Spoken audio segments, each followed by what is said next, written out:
So, maayong adlaw mga kahigala. Ana kita karon para pagahisgutan ang programming and logic. So, in this lesson, you will be able to learn the following. So, kani nga atong pagahisgutan karon na among makatunan. So, ano yung makatunan? Programming logic, programming language, logical thinking, data structures and algorithm, and programming logic and design. So, unsa di ay ang programming logic?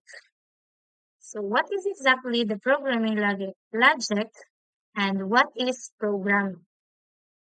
Programming logic involves the development of the systematic procedures that solve specific problems. Like a skilled chef following a tried and true recipe, the programmer applies logic to their logic code to achieve the desired result. So, ang kaning programming logic, mao ni siya ang mag-design o magplano kung unsa kanimo paghimo or pagsuwat sa mga program sa imong program para mahimo siyang effective. Nasa dili kaning dili sa programming logic mag-organize sa mga idea, tas magbuo sa mga solution, tapos mag-implement ng mga algorithm.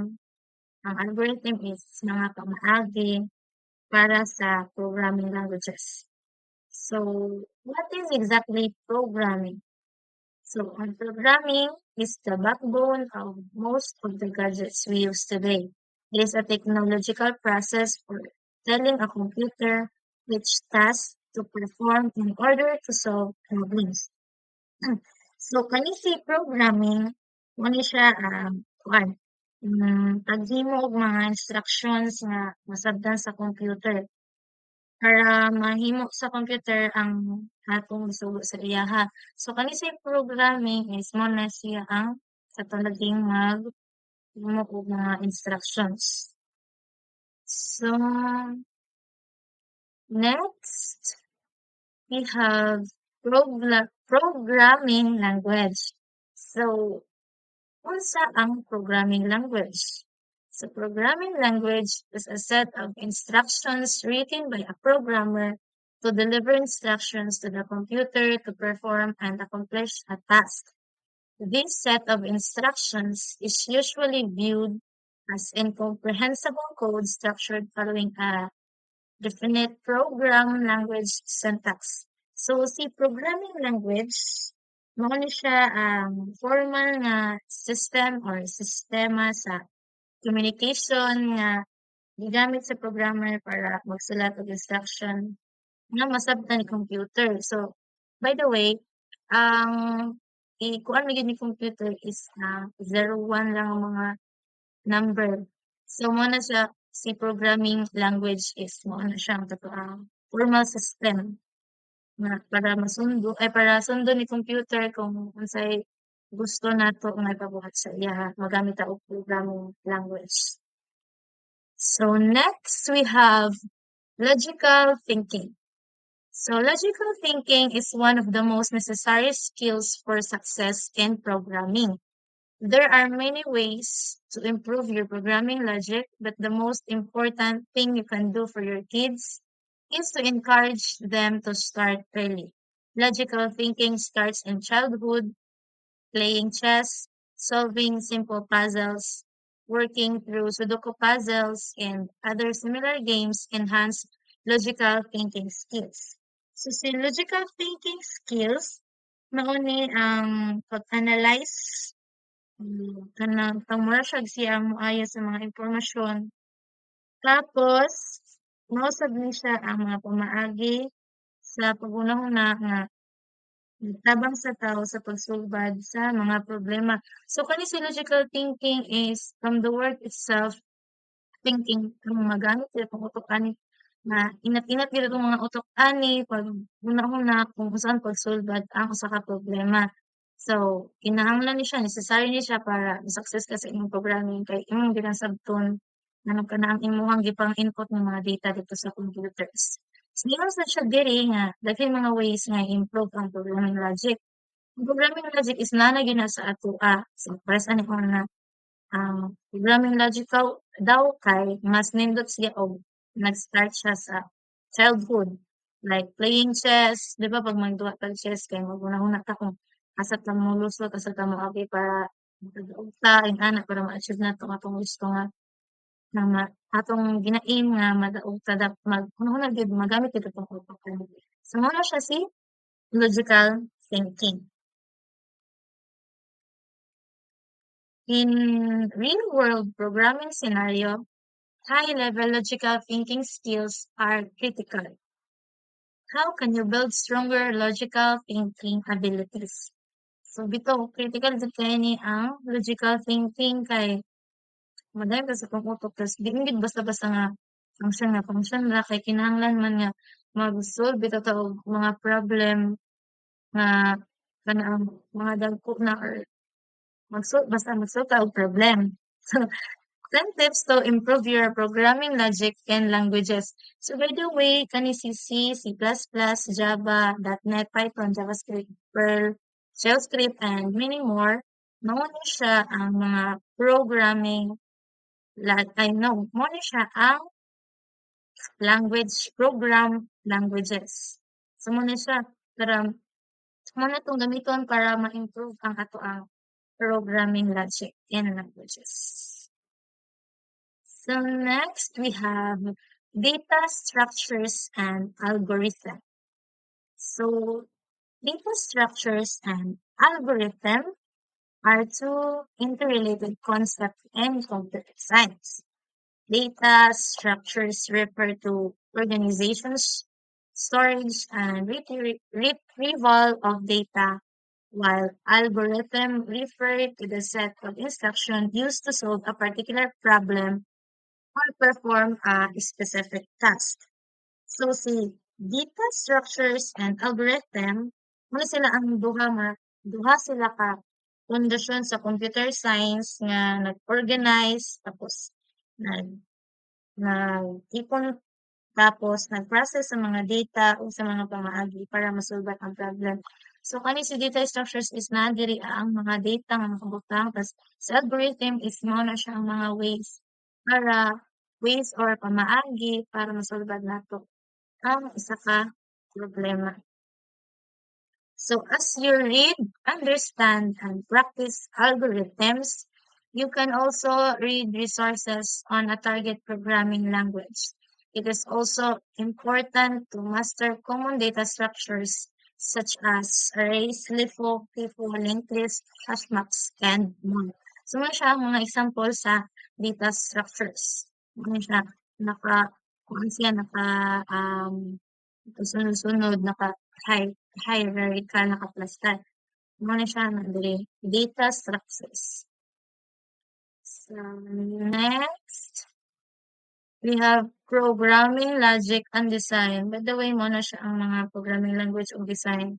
Kanang utang din yung picture mo na siya ang example. So, all logic programming languages can be generalized into a category of programming languages called declarative languages. So they share the same idea of analyzing computations. The computation is satisfied by specifying the properties of the correct answer. Logic program can be interpreted using two main concepts, truth and logical deduction. So, si declarative language mo ni siya ang um, mga tawag sa mga kategory sa programming languages. So, na siya duha ka kuan, si logic program, na siya duha ka main concept, mao si truth o si logical deduction. So, si truth is derives whether or not the computation in the program is true under the implementation of the program symbols. So, si truth is mo ni siya ang mo-verify sa logical statement nga gihimo sa programmer sa paggamit sa logical mechanisms aron makuha ang mga impormasyon or makuha niya ang mga information. So si truth is iya ang moila kung sakto ba or dili ang imuhang program. Tapos next si logical deduction. So kani si logical deduction determines whether a logical clause is a sequence of the program. So ang pasabot niya ani if ang imuhang sa logical deduction example is ang if ang imuhang premises isa sa first nimo nga sentence is true, dapat ang iyang conclusion is true pod. So unlike ni truth kay pwede man sa mo determine naman siya kung sakto ba or dili ang imong gi-program. So all logical programming languages have exact operational meaning and most support the processing of unit set. The programs themselves are instructions for execution by a compiler. These instructions are always, oh no, these instructions are always interpreted as logical statement and clauses, and the result of the execution is a logical consequences of a computations.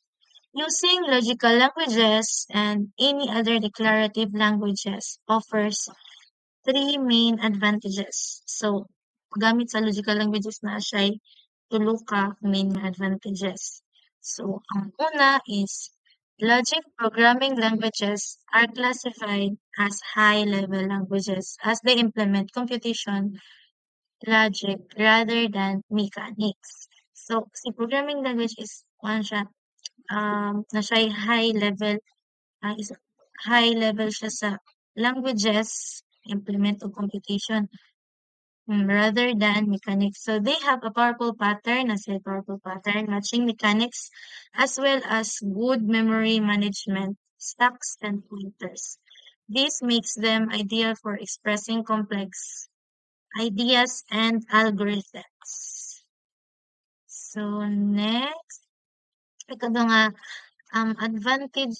advantage niya is logic programming languages allow data to be represented both extensionally and intentionally. Intentional representation can also generate related representations. For example, adjacent adjacency list for easy access of the following data elements. This can be derived dynamically from configuration rules. Ang last niya nga advantage is logic programming language is that they are well suited for rapid interpretation of the data structures and the code to implement very complicated ideas. Due to their compact syntax and logical nature, experienced programmers find the code simple to read and debug. From the programmer's point of view, the difficulty of coding is vagueness in human thinking. However, prolog coding is easier as the syntax is very short and precise. So improve your programming logic. Logic in programming is a fundamental key to be a good developer.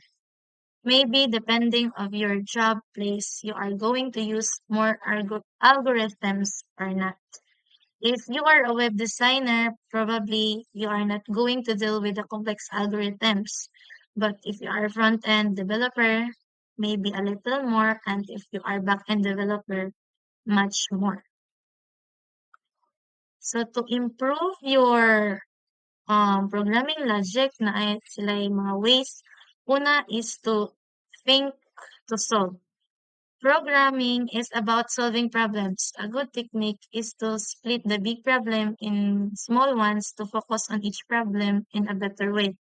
And you can use pseudocodes in program or a simple paper. So, na ta para ma-solve na to ang problema. So, munang think to solve. Ikaduha is practice. So, the most important point in this practice, an algorithm is nothing more than an ordered infinite of operations that we carry out for the sole purpose of finding a solution to a problem. So, try to practice simple problems to get a better logic. So, na naman kay, nagmuna na naman ka nga, think to solve na naman kay think to solve, ang kanang imong gi-solve is imuha na siyang i-practice. Practice and practice. Ang ikatulo is learn about data structures and algorithms. Importante kini nga may baka nimong mga data structures ug ang mga pamaagi para masulbad ang problem. Tapos ang ikaupat is learn programming para paradigm. Tapos ang ikalima, lastly is ang look at others people code. So muna ni siya kay para makabalo ka kung sakto ba imong code or mali.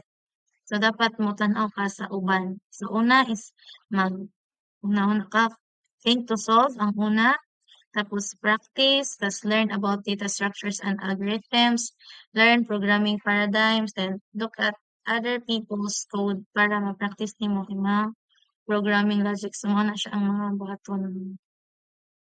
So, thank you. Orat ko. That's all for today.